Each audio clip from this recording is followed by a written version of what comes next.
अभी इस वक्त हम हैं असम राज्य के मगरेटा शहर में, जिले में विधानसभा क्षेत्र पड़ता है मगरेटा। और यहाँ पर हैं आप, एक बड़ा बोर्ड लगा हुआ है, वेलकम टू कोल क्वीन मगरेटा, यानी ये जो है यहाँ कोयला का भी भंडार है। बगल में जो है वो डिंग नदी है, एक खूबसूरत सा नदी है।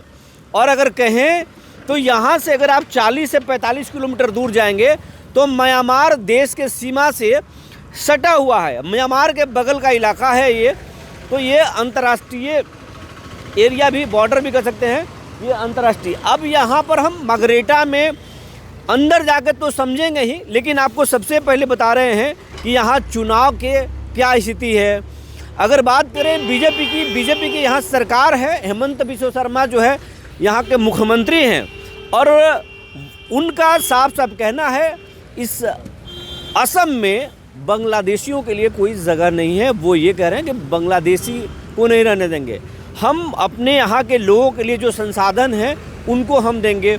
वहीं कांग्रेस कर रही है कि जो बीजेपी धर्म के आधार पर जो राजनीति कर रही है उसको हम ख़त्म करेंगे, लोकल लोगों को रोज़गार देंगे, लोकल मुद्दों को हल करेंगे, फैक्ट्रियों को बढ़ाएंगे, चाय बागान के जो मज़दूर हैं उनके लिए भी हम काम करेंगे, उनके जीवन स्तर को भी सुधारेंगे। लेकिन सबसे रोचक बात ये है कि झारखंड के जो मुख्यमंत्री हैं हेमंत सोरेन, वो आदिवासियों के देश के बड़े नेता हैं। उनके जो पिताजी थे शिबू सोरेन, उनको गुरुजी कहा जाता था, और वो आदिवासियों के सबसे बड़े नेता थे। और हेमंत सोरेन भी देश के सबसे युवा मुख्यमंत्री हैं, और उनके पिटारे में बहुत कुछ है। इस बार असम में पहली बार वो चुनाव लड़ रहे हैं हेमंत सोरेन, और वो अपने पिटारे में बहुत कुछ लेकर आए हैं। उनका कहना है कि जो चाय बागान में काम करने वाले जो आदिवासी हैं उनको अभी तक यहाँ पर एसटी का दर्जा प्राप्त नहीं है, नौकरियों में उन्हें आरक्षण नहीं मिलता है, और बहुत तरह की उन्हें परेशानी है। मात्र 250 रुपये की दैनिक मजदूरी है, और उस पर कैसे वो जी सकते हैं। तो उनके कम से कम 500 रुपये उन्हें देंगे।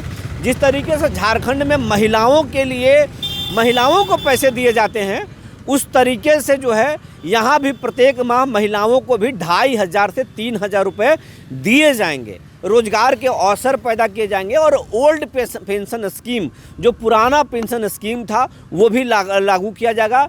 किसानों के लिए किसानों को सब्सिडी दिया जाएगा, धान के न्यूनतम समर्थन मूल्य, और तमाम तरह की बातें जो है उनके पिटारे में है।